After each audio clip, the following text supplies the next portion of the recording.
Hello, everybody, and thank you for tuning in to the Liberty Report. With me today is Chris Rossini, our co-host. Chris, good to have you here. Oh, it's great to be here, Dr. Paul. Thank you. Good. We want to talk about, of course, we'll talk a little bit about the Federal Reserve, a little bit about spending. We might even have to mention coronavirus because sometimes that involves economics too. But it's a mess out there, as most Americans realize it. But the real problems have been tided over with super counterfeiting. $3 trillion since the stock market broke its uptrend, in March. And then we had the coronavirus. So $3 trillion. Boy, the Republicans and Democrats came together. You hardly heard a squabble. Yes, yes, yes, do it as quickly as you can. They did it so fast that they made a $1.4 billion mistake in sending out 1 million checks to dead people. So somebody said they made a mistake. My reaction, well, that's what governments do. They make mistakes philosophically, and then when they carry it out, it's a big mistake too. But right now, they say they need more money. Republicans and Democrats, they agree. The $3 trillion from the Congress, $3 trillion increase in the balance sheet of the Fed. But right now, it's shaky, and they know they need more money. The Republicans have agreed to it. The Republicans, give lip service on a rare occasion about cutting back. And right now, they're thinking that they have to talk to their base a little bit. So we have to try to moderate this a little bit. And they're arguing that, yes, we need $1 trillion. But guess what? The Republicans are arguing among themselves how to spend another $1 trillion. They never ask where does it come from, but they're arguing about how do they get to spend it. But they want to talk to their base, so they said, hey, this is a little bit too big. But Pelosi talks to her base and her Marxist friends, and she says that $1 trillion just won't do it. That's nothing. That's peanuts. We need a lot more money to do this. So I think we've been on a trend for a long time, and I wanted to put a chart up here, and I want to start off today with a chart that sort of dramatizes what has been happening, not this last 6 months with coronavirus and the Federal Reserve, but what has happened, over the many years that we've been watching this, especially since the Fed was turned loose after the Bretton Woods agreement broke down. But this is an interesting chart because it starts back in the first years of 1951 on the left part of that chart to 1981. And they show that things weren't too bad. The economy, though, basically, if you look at those lines that are close together, the economy always grew a little bit better than the debt. Now, in 1971, they were starting a separation, but the line up and down, this perpendicular line, that's marked in 81. But even before that, 71 is when the big trouble started, and that's when the Bretton Woods was totally destroyed, and we went off the gold standard. But then you go to the right-hand side, and this is a real story right there. So the top line there is the gold ratio it's the ratio to the gold economy. In that period of time, the debt was rising tremendously faster than the economy. So the line at the top is the debt, down below the colored spot, and that is the debt, the economy crashing. So it's very, very clear that if you don't have an anchor to your monetary system, things happen. Things happen, most people say, well, it's good. That's why I get low interest rates and I got my house and business people were surviving. We made a lot of money in the stock market, but it's all fake money. It's all deceit and deceiving people into believing they have wealth, but it's not real wealth. And that's what they're struggling with now, is there's a lot of dollars floating around out there, but it's an addiction. And believe me, if they don't come up with another $1 trillion, and even by the fall, a couple trillion, people will say, hey, what are we going to do? We don't have enough money. There's always the argument, we don't have enough money.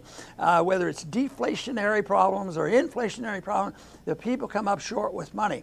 But these last several months, you got to give them credit. A lot of people, survived barely because they had checks sent, and they were put on the biggest dole handout ever. It was at a rate of $43,000 a year. It's not like getting a little bit of help if you're unemployment benefits. This was a big deal.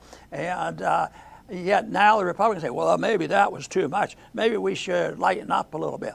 But we have our problems. The problems are being made bigger and bigger and more complex. And the only thing they have to offer so far, Chris, has been, how much can you print and how fast can you print it and who's going to get to pass it out. They have no care about what to do about it because there's a little bit of pain with taking the medicine that is needed. So they're going to delay the real treatment. And, I sort of understand that. If you're in politics, you're in there to make people happy. And the best way to make people happy is lie to them and tell them, we're going to make you rich.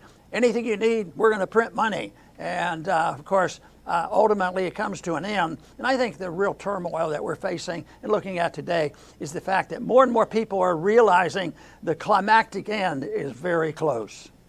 That's true, Dr. Paul. And you mentioned deceptions. And that's what a word, because that encapsulates what it means to be an American in 2020. We are surrounded by deceptions. The left deceives the population about coronavirus. And for any new viewers, if you haven't seen, we've been covering, Daniel and Dr. Paul have been covering coronavirus throughout the week, and it has been excellent. But today we're going to talk about deceptions from the right. The right deceives about the economy. And, I hate to say it, but the president and the people that believe him, to them, the stock market is the economy. And it's not. The economy is actual wealth production and exchange, not the stock market. And today we have, I believe, 50 million unemployed. And the stretching out of this corona deception is going to create even more damage. The fact that the Fed printed all these trillions of dollars and it drove up stock prices, this is not new wealth creation. Even if stocks hit record highs, and they might, I know President Trump will be happy, but this is another big deception. This is why you do not want government involved so much in our lives and in our economy, because you're ultimately surrounded by lies from every angle, and politicians will destroy whatever's in their path, your livelihood, your business, whatever it is, your collateral damage, in order for them to get more power. Very good. In the Depression, there are many pictures from that period of time when people were hungry and things were bad because there was this major correction of the Federal Reserve inflation. So they have a deflation and a depression, and everything the government did, Republicans and Democrats, was wrong and made it worse. So people literally were starving, and they, when they needed food desperately, there were food lines. The government would provide food, but long lines of usually men standing out waiting to get some food. But we live in an age today where there are a lot of people, even before it was announced that we have a recession and these things going on, there were still a lot of people, which many people have been in denial of, because that was one of my arguments, is that interventionism, inflationism is destructive to the middle class, and without a sound currency, the middle class is hurt and the rich get richer, and that's what the leftists always play on. But I think there are still lines, and I think they're dramatic, and you can find them on television and different places. But they're in cars. They're not people standing out on the street as much as in their cars.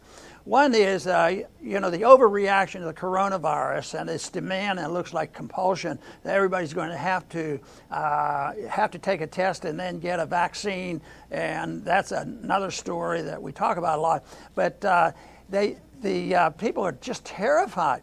If people ask me, well, I feel pretty good, but I sneezed last week. Do you think I need to get a test? I said, that's the last thing you need.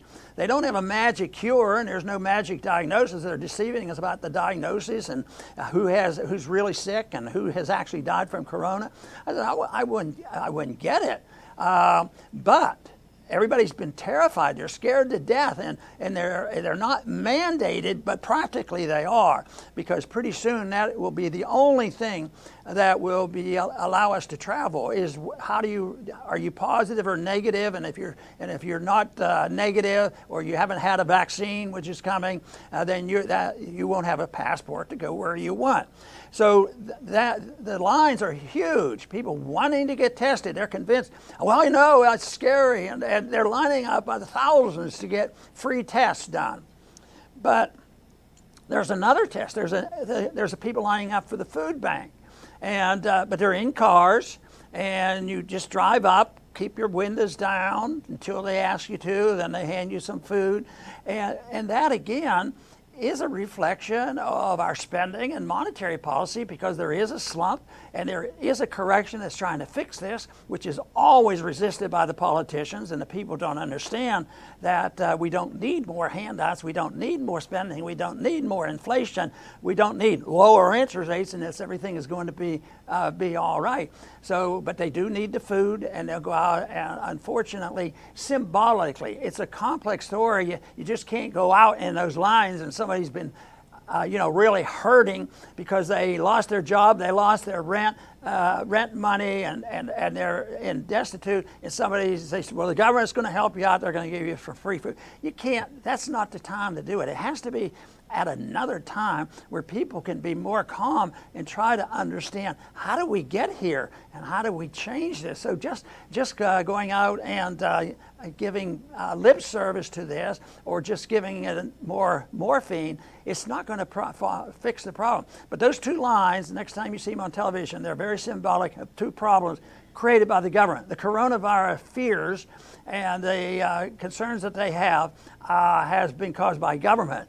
The virus is very serious, but we've had things like that before, and it's never been managed this way, where everybody had to be terrorized and put under house arrest, where everybody automatically, obedience to the state is the mask. If you don't have a mask, you're not obedient to the state. So this is a different thing, but that whole thing is caused by government, bad government, and people too willing to go along. But the food lines, yes, there's sadness there. And they don't understand economics. They'd have kept working. They'd have kept paying their bills if they could. But because of overspending and this exuberance, there always has to be a correction. It happens all the time once you have a monetary system, which is artificial, where you destroy a market rate of interest. And anybody who needs anything, you just print the money and appropriate a bill. And so the food lines and the lines to get your test for coronavirus is all man-made. There's problem out there, economic problems as well as a health problem. But the more you get the government involved, the more you get the Federal Reserve involved, the longer the lines will be, and the longer the lines are, the more chance there is going to be real chaos and violence in our streets. And unfortunately, it'd probably be too easy to point out what's going on in our streets right now. Right, Dr. Paul. And, more stimulus, as you say, will not help. Another $1 trillion of counterfeit money only hurts. Counterfeiting money does not create wealth. It's not the amount of money that you have in your pocket, it's how much it buys. And when they counterfeit, your money buys less. That's why when you go to the supermarket, a loaf of bread is now $5. It's because the money is being destroyed. With sound money, you want $5 to buy 3 loaves of bread. That's what we want. But instead, it's going in the opposite direction. Look at salad dressing. The packaging and everything is getting smaller and smaller. We'll be buying salad dressing out of a thimble soon. And I don't blame the salad dressing companies. They need to stay in business. But it's the Fed that is destroying the dollar. And that's why even when they create all this money, prices rise, we get less, our standard of living goes down. And there's something even more insidious that is going on, because the more of this stimulus, the more we're sliding into this de facto universal basic income. Why work? Stay at home. The government will send you a check. So many people have wanted this crazy idea. And it's, unfortunately, I have to blame the president because he's contributed. He's stretched these lockdowns by giving people $600 to stay home. If he didn't do that, they would have went to work no matter what anybody said, because they have to in order to live. So the stimulus pacified them. And now politically, it's going to be very hard to stop. People are used to their money. They don't want to go back to work. Are you going to be the one to stop them? So this is the mess that they've created with these stimulus checks. Right, and the treatment is artificial as well. Even before the crash came and the stock market broke, the apparent wealth was artificial because it was all based on debt. We weren't as wealthy as a lot of people thought. But there's been a point made about the recovery. See, they already talk in terms of recovery cautiously because there is no recovery, but there is a recovery in the stock market. Can you imagine? The NASDAQ is at historic highs. It went down, yeah. The natural tendency for a correction is for them to go down and get back to a pricing level. But no, the money came in, it was injected. So in addition to the $3 trillion that the Fed or the Congress spent, the Fed injects a lot of easy credit and zero interest rates to help the banks and the big corporation. But there's one statistic that says that that they argue, well, there is a recession. I mean, there is a recovery now because personal income is up and they're spending money. And therefore, the stock markets are indicating we're on our way, which is nonsense. Why is their personal income up, and why is there a so-called increase in personal spending, which probably isn't even true? It's because we sent them those checks. You know, of course there's going to be spending, but a lot of them did one thing which I thought was wise. If they're going to do that, a lot of them did pay down some of their own debt, which is the natural instinct, what a person would do in a free market, sound money economy. If things got out of whack, what you do is you pay down your debt. And you get more liquid and you work harder and you build your capital. But right now they're astounded that personal incomes are up. Real personal incomes are not up. And I think the chart I showed originally is the chart to watch. Income is not going up, and debt is going up, and economic growth is going down. And the people know that. So that's another example, Chris, that we talk about so often, is the people are supposed to believe everything the government tells. I think they believe way too much because they're believing the stories about, the scaremongering going on with coronavirus. But it might take them a while to have it sink in. But people too often, are frightened easily, but they're also eventually wise up. Unfortunately, it takes an inflation, something like Zimbabwe and Venezuela, for some people to wake up. But those countries are still at it, thinking that's all we can do, instead of thinking about the fundamentals of what a free market is like and individual liberty and sound currency would do. No, that's too risky. We can't do that. That's for a later day. That's for not next year's Congress, but for a Congress down the road, if we do our job well enough to get people educated into understanding free market economics. That's right, Dr. Paul. I'll finish up by summing up by saying, this is a failed system that they're feverishly trying to bandage up with counterfeiting money. And the failure is definitely not free market capitalism, because we don't have that here anymore. It's definitely not the gold standard. There is no gold standard. It's not peace and not getting in everybody else's business. That's literally what America does with 1,000 bases peppered all over the world that costs trillions and trillions of dollars. And it's definitely not lack of regulations. There are more regulations than we can count that could ever be enforced. I would love to hear the amount that's actually enforced, versus all the regulations that are on the books. The failure is in government interference in our lives. It's overwhelming. The promises cannot be kept. The promises are overwhelming. They've promised to older people hundreds of trillions of dollars, and this is from a government that is 26 trillion in debt. It's absolute madness. And the only way out is like what Dr. Paul says, and these are ideas that are common to Americans. It's in our DNA: liberty, free markets, gold. It should be easy for us to go back to reality. And, it can't be more obvious that that's exactly what we have to do. Very good, Chris. Greenspan's been quizzed at times on inability to predict a downturn and when there's a bubble. And he argues, well, you just can't do that. You have to wait and get the statistics and all, in spite of the fact that he was a gold standard person and actually understands the free market. But he argues you can't quite know. In Austrian economics, the people who understand it don't pretend they know everything or all that's going to happen or what's going to happen next month. But they do know some certain economic rules. And yes, I say you can spot a bubble, and you know when a bubble's coming. Sometimes you don't know how big it's going to get, when the bubble's going to burst, and you don't know exactly which items are going to be involved in the bubble. Right now, obviously the NASDAQ is in a bubble, the dollar is in a bubble, and yet there might not be too many other bubbles that are apparent to people. People would say, well, consumer products haven't gone up a whole lot. That's not in a bubble. But some people I talked to said, no, I'm having trouble paying my bills. The prices of food products are going up. And so therefore they can't do.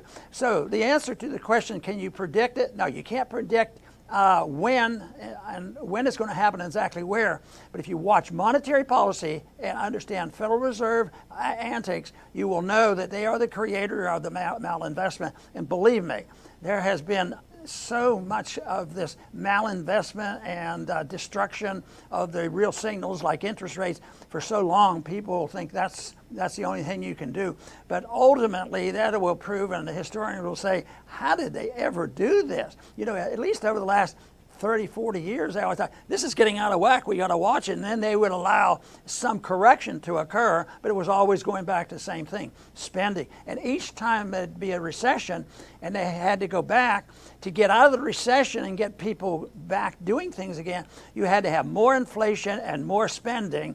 And that's why this is symbolic of the end stages. When you think $3 trillion in 3 months, and the people are arguing over now about how to spend the next $1 trillion. They don't even argue whether it should be spent. And the farce of the Republicans being conservative when it comes to spending, it's a real joke. But under the political circumstances, believe me, it wouldn't be very popular if somebody could wave a wand and do what was right, because there would be some pain. That would be like telling a cancer patient you have to have surgery, and some would think it was without anesthesia or something. No, it is tough.